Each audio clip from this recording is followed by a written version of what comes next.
Welcome back to the green room, guys. You're back. You're back. The green room with Ralph Green is back. We talked about the filming days, and we still stand a little consistent. If you haven't seen more putting out on social media, we're trying to find ways to be more innovative and be different with the pod. But guys, every time I'm trying to be chill, a lot of things come up, and a lot of things that come up, I have to address. And I don't hate certain people. I hate everything. So when I'm coming to y'all talking about these things, I really be upset about a lot of stuff that's going on. And today, we got some things to talk about. I'm not sure if you see the news. It's a lot of stuff going on just in the news, just on social media, just trending, all these different things. Let me take a drink because I don't know if you can hear. My voice is leaving. I've been yelling all day already.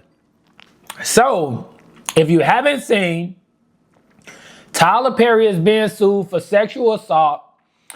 And basically, a guy that worked on the show The Oval with him a while back is suing him for $260 million.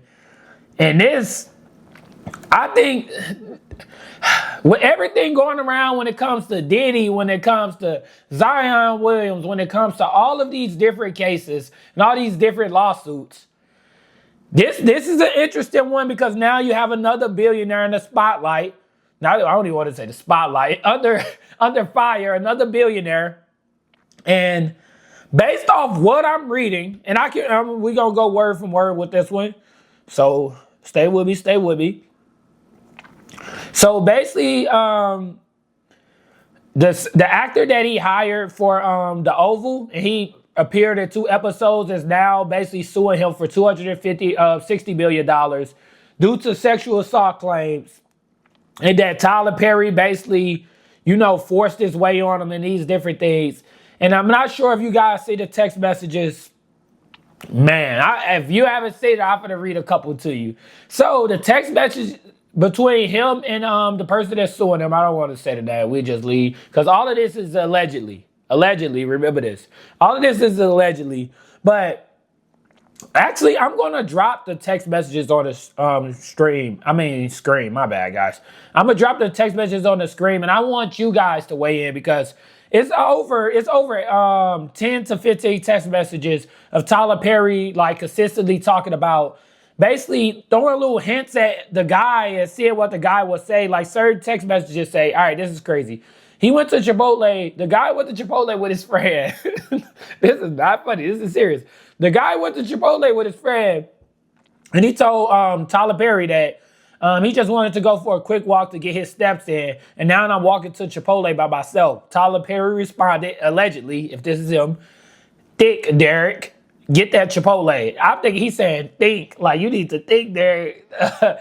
Derek, and this is the thing. Now, this is the thing with Derek. We got to be honest. This been going on since 2019, and they saying it may be a shakedown. We're going to get to the messages. But we have to stop this. And I'm not saying that it's not victims out here that's, afraid to speak up. But we have to truly stop all, waiting years go by to finally file a lawsuit and not nothing, you get what I'm saying, like criminal where you want to put them in jail, you just want to take money from them. So to wait this long and to read some of these text messages, it does get a little weird because you can easily tell that supposedly Tyler Perry is basically he's attracted to this dude. You can easily tell that he's attracted to this dude. And I know what, Tyler Perry, you're an amazing black man, but I told you not to make that movie Straw. Yeah, you did it. You see what happened when you make that movie fucking suck. All right, come on, we're back to it. So basically, let me actually continue with these messages. He say, haha, can you tell in the pics? Like if someone tells me, and everyone is different, I understand. If someone says, thick, Ralph, pause. I don't, you gonna say, you better not clip that. Thick, Ralph. I'm gonna be like, what, bro? You tweaking. The dude say, haha, you can tell in the photo? Like, what? Because they sent a photo of them going on a walk. He say, Tyler Perry responded. He say, no, I can't. Only from your jeans. Come on, bro. At some point, you should respond with a message like, bro, you're tripping. This is weird. And a lot of these messages go on to where Tyler Perry talk about how horny he is. Allegedly, this is Tyler Perry, to talk about how horny he is and these different things. And the guy, he's not saying anything. So I want to weigh in on it because we see a lot of these cases and a lot of these things being shakedowns, but only thing I hate, can we bring it to the forefront? I'm not trying to do this every time. We only try to put all of this in the news, and I know black Twitter can make a lot of stuff trend, but I never see the same energy from these white billionaires, all these white celebrities or whatever. And I'm not trying to make it a race thing, but when it comes to like a Diddy, I'm not saying no one is right for doing whatever they did. When it comes to Diddy, Tyler Perry, these things go everywhere. I'm not sure. Do I even remember the time Robert Kraft got caught coming out the little sex parlor or something like that? I can look that up too. But it's just like that went away. Dana White smacked his wife. That went away. So when it comes to these cases, it just goes crazy in the spotlight. But I just want to know, do you guys think this is another shakedown of a billionaire? Because that's what Tyler Perry lawyer is claiming right now, that this is a shakedown. And I can read the statement for you. Tyler Perry lawyer said, this is an individual who's got close to Tyler Perry, what now appears to do nothing more than setting him up for a scam. But Tyler will not be shaken down. We are confident these are fabricated claims of harassment and they will fail. Basically, they saying that this is a shakedown, and the guy is saying that Tyler Perry advanced himself onto him. And just even going more, the story is so deep, but we ain't gonna sit here and read court documents. CNN gotta hire me if we gonna sit here and do this. I read that during the day. At night, you know what I'm saying? We just talking about what's trendy. But so then they have more of this. They said that, wait with me, he said, in the docs obtained by TMZ, Derek claims Tyler got into bed with him and started touching his thighs. Although he rejected the advances that night, he claims basically Tyler Perry remained interested. Then they said, shortly therefore after, Derek says he landed the role on the Oval, right? And going forward, they said it was still like sexual like interests from Tyler Perry and him. But then this is where it gets a little... We know what Tyler Perry... This is... can we see? We may have to go back and think. Tyler Perry do have a lot of, you know what I'm saying, gay roles for people. I wonder if more people will truly come out. Remember I said this. Will more people truly come out? Because the Oval, this guy Derek was casted as, basically, he was written as, it says, a gay homeless person. And that is crazy. But, so, moving forward, let's see where it says, because I want to get you guys, okay. It says, Tyler once again invited him to his Atlanta home later in 2020, and things allegedly took a turn. Derek claims Perry greeted him warmly, but quickly it started like a sexually charged conversation. He said he asked him, does he like it rough in bed? Then he grabbed Derek's throat and said, look how excited you just got. That is crazy. Pretty sure if you wasn't even excited and you was shocked, but he think you guys say. But all right, no, this is serious. Look at this here. But, okay, so then it continued to say that at one point, Tyler basically pulled his pants down and said things like, F you, I want to F you, and these different claims that's going around. I want to know just, we going to have to let this one play out because we know Tyler Perry has the money to definitely go to court with this. And definitely, you know what I'm saying, maybe even sue this guy if anything else happens. So, we gonna let that sit there, but Tyler Perry is basically under fire. He's suing for $260 million. We know in these cases that people settle out in these different things, so we'd love to see what happened next. But once again, I told y'all, we gotta put this over here. I told y'all it was that movie Straw. That movie was so bad, bro. Like, I'm not saying all right, we gonna continue because I'm gonna get mad, bro. Every day I think of Tiana Taylor wig, but I'm not the one to listen to. Okay, so basically, everyone knows, especially the chat. We know we got a lot of black people in the chat. Juneteenth is coming around, and a lot of people are basically saying it should never became a federal holiday, and a lot of people that's in the black culture and that's black obviously is saying that it should never became a federal holiday. And basically they came out, and on Twitter someone had a unpopular opinion about this segment. It says unpopular opinion. Juneteenth should never have been made a federal holiday. It was perfectly fine being a thing black people in Texas / the South celebrated. All Biden did was open it up from mocking and exploitation. So I agree. Now I'm about to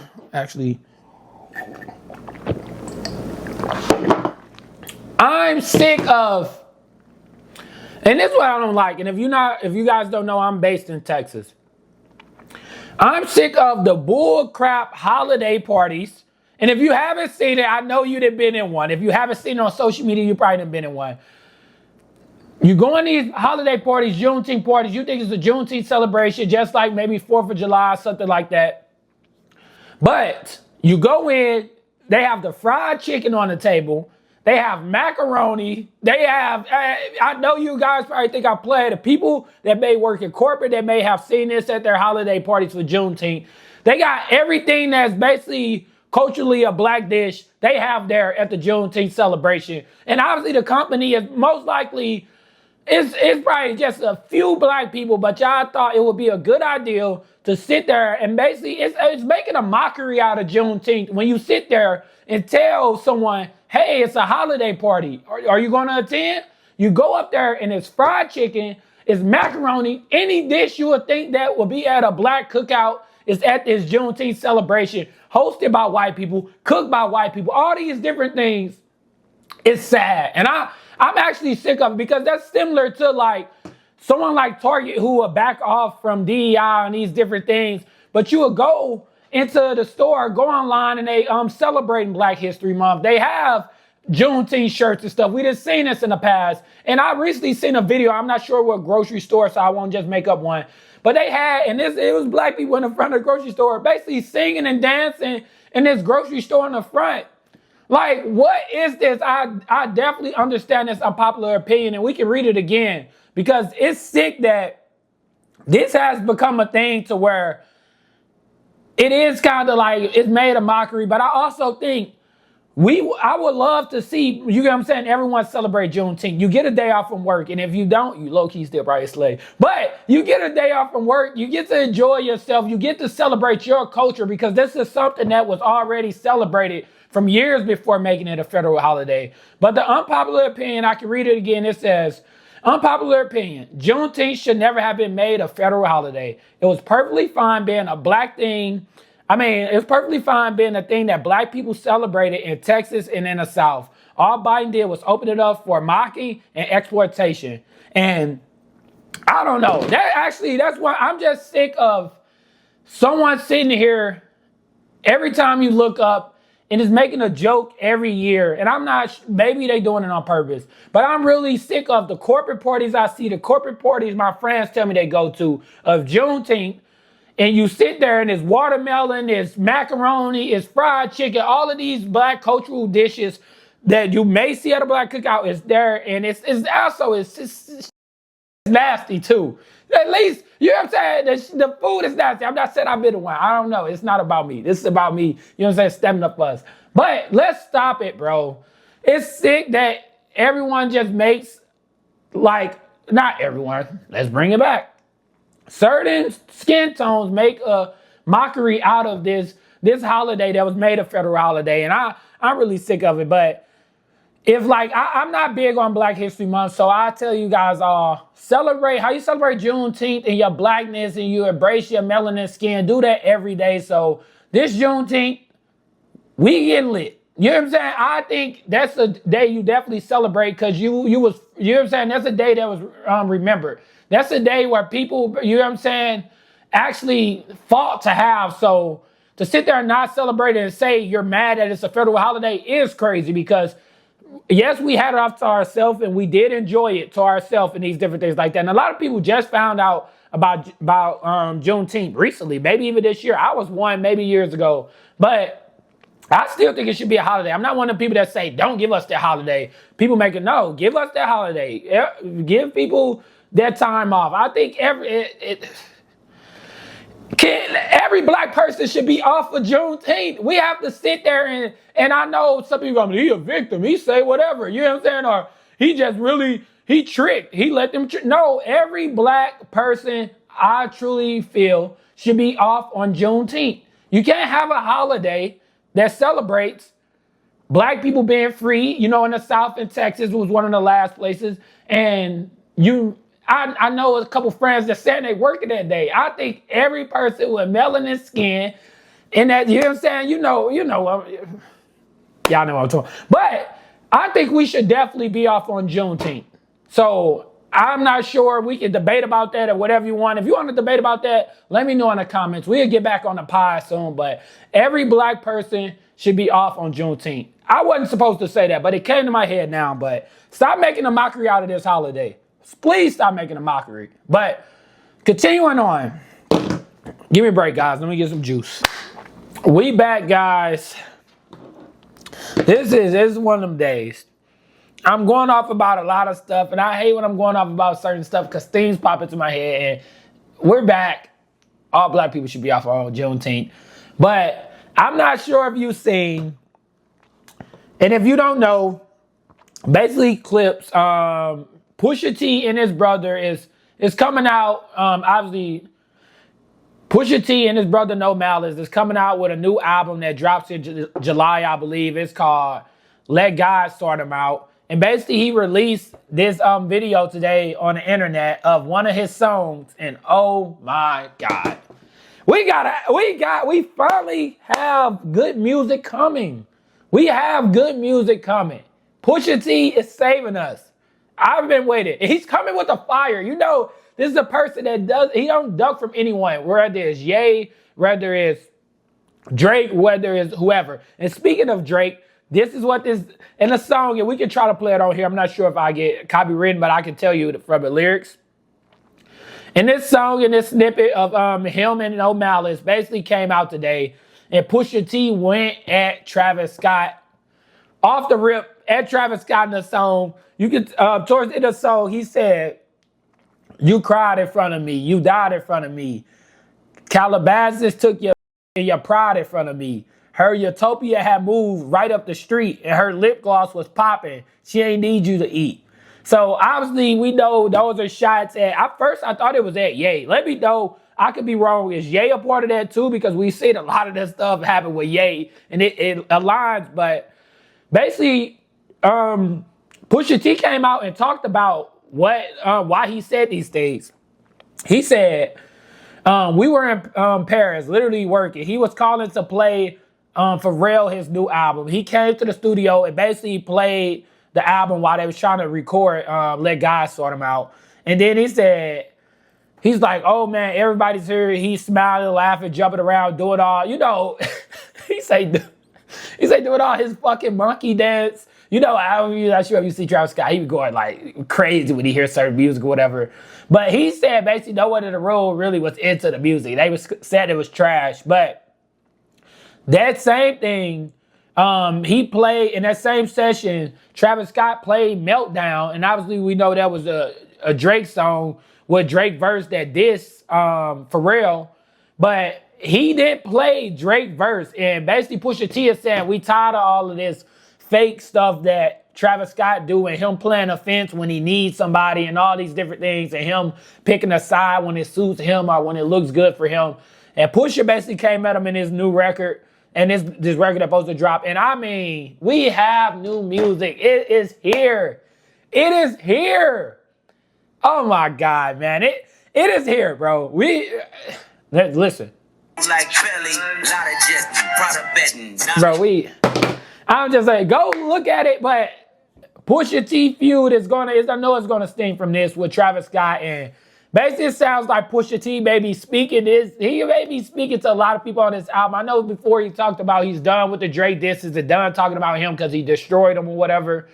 I'm not sure. We may hear something else about Drake, we might hear him talk about Kanye because he said he held Kanye accountable a lot. That this may been about Kanye too, but obviously he came out and said it was about Travis, and he was tired of all this like the fake phony stuff he was doing. But we got some good music, guys. We got some good music. Let me see when it dropped.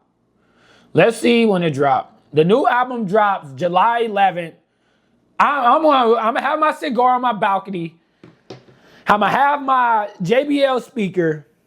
This is gonna be a good summer. I'm glad Push is coming with the fire because I'm tired of all of these twerking songs. I'm tired of all of this. It's real bars coming, and I'm ready for it. July 11th. Let guys sort them out by Clips, Pusha T, and his brother No Malice. But moving on from that, it's a lot of stuff that been steaming and going through social media lately. So basically, one sec, because I want you guys, I'm not sure if you guys seen it, but Kayla Clark, she played versus, I believe it was versus the Mystic, if I'm not mistaken. We can see, oh, it's not the Mystic. One sec, let me correct myself. The Fever and the Sun went at it today, and when I say went at it, oh my God, Kayla Clark and Mabry got it too. Not Kayla Clark and Mabry. We can confirm right here. One sec. Because I know Mabry was a part of it, but it started and it stemmed from another play that we seen. So the play was with... Okay. So obviously we seen it was going at it all night. Both teams, right? But then we seen basically Kayla Clark basically got hit in the face. Then Kayla Clark pushed the girl, and next thing you know, Mabry comes in and basically shoves Kayla Clark. And I want the same energy. I'm not gonna sit here. This is sad. I don't understand what you guys say. Everybody is out to get Kayla. Mabry hates her. I can tell in her eyes she hates her. I want to hear all the same things. This is racism. I want to hear it. White on white crime. I want to hear everything. Every time Kayla Clark gets touched, it's all through the media. And then it comes back to talking about how black women in the WNBA don't want to see white women shine or don't want to see this white woman shine. Let's talk about it. Bring it back to the forefront now. Because now there's somebody that looked like her doing the same thing. Now the teams go ahead and we realize it's a competitive sport and it's what teams do. Keep the same energy. Obviously, we see RG3 talk about it. We've seen his dispute with Ryan Clark and all these different things. Keep the same energy. I think I'm sick of it, to be honest. I'm legit sick of it because if this was Angel Reese, if this was Kayla Clark, if this was, I don't know, Asia was, I'm giving you random names, y'all will sit here and say that all black women in the WNBA has it out for Kayla Clark. Now you see other players are going at it with her. And if everyone has Google, they talked about this girl from college that she is a talker and she does try to get on the player's skin. And it's nothing wrong with that. This is professional sports. But keep the same energy because y'all act like she just this golden child and so quiet. And when somebody finally touches her and pushes her, y'all go up in flames. So I want to talk about this. Can we talk about it? Maybe should be suspended. Maybe should get fined. They should look into this. They should do a lot more. The same thing that they would do when it comes to Angel Reese and Kayla Clark. I want to see the same energy from you guys that hate Kayla Clark from you guys that hate Angel Reese and all these different things. Keep the same energy. Oh my God. This is behind me. Ahead of Juneteenth, 2 white women getting into it.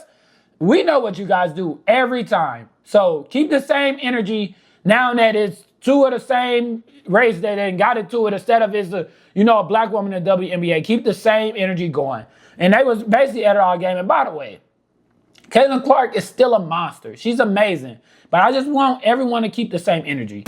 So speaking of sports, someone that has been in basically the news for the past 2 years, he's going to make himself relevant no matter what, and we have to put him in a hot seat at the green room because we can't keep letting him make these foolish, stupid statements. I'm sorry that I'm using those words, but basically Stephen A. came out to say something about the city of Memphis after sitting on the first take with the Morris twins, to discuss, Desmond Bain going to the Magics and what players they could get to the city, if Ja Morant is staying, all these different things. He comes out and say these things unprovoked like always. He tried to make the Morris brothers say why they don't, because they was wondering maybe why people don't come to Memphis. Then he was like, y'all said, say what everybody think. No, nobody was thinking it. So Stephen A came out and basically said out of nowhere, basically, they don't feel safe in the city. That's one of the first things he said, that players don't feel safe in the city.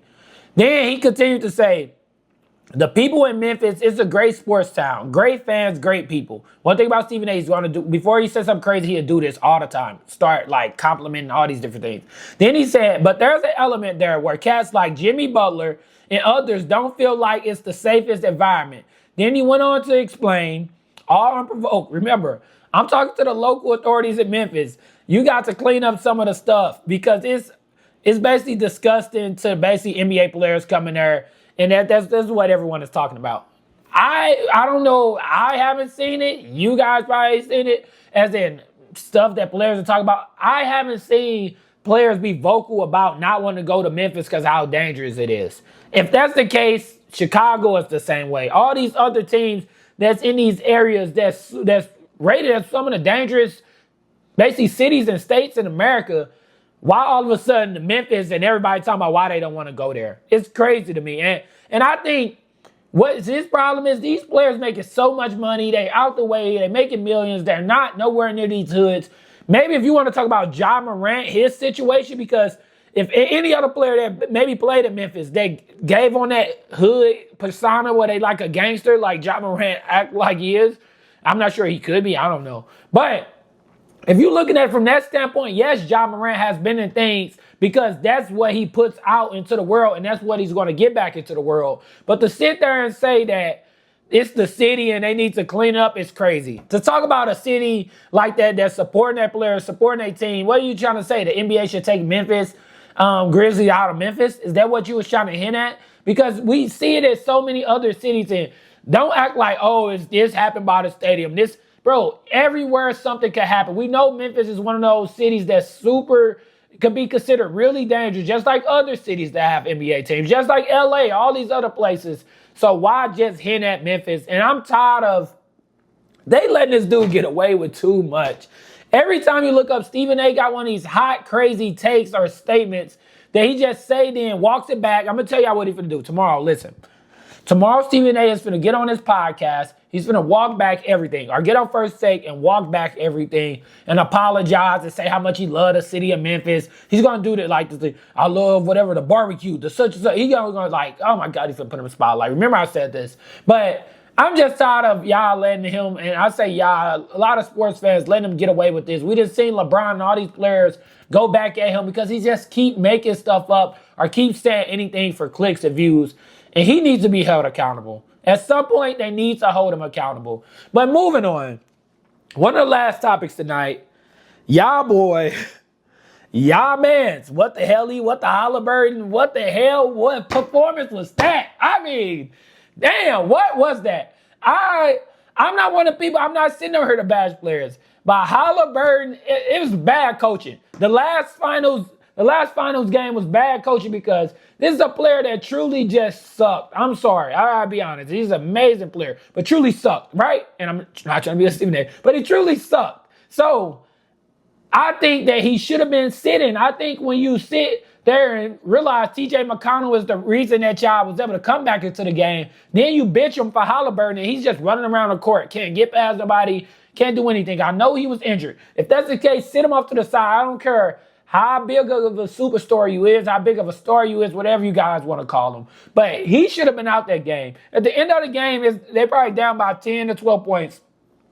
They put McConnell in. I look up, I'm like, oh, finally.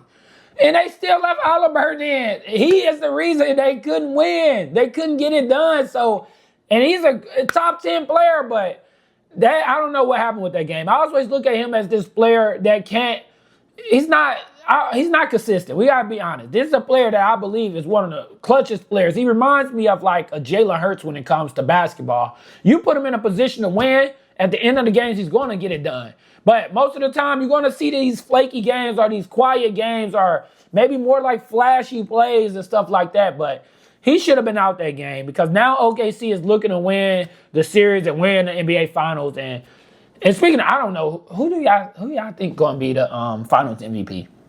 Right now, we done seen SGA probably most likely to win, averaging over 30 points. We done seen the defense. He got multiple steals, multiple blocks in every game. But you just going by statistics, right, and the stats, right, like a statistical thing. You got to sit there and realize if you watch the games, though, and just, I don't want to say take those away, you see Jalen Williams was able to come up in a clutch and really perform, but they both have one bad game under their belt to where they looked like they wasn't good at all. So I'm not sure, but if we see another 40-point, 35-point night out of Jalen Williams, we may be talking about another Jaylen Brown, Jason Tatum situation, but I make the pick right now.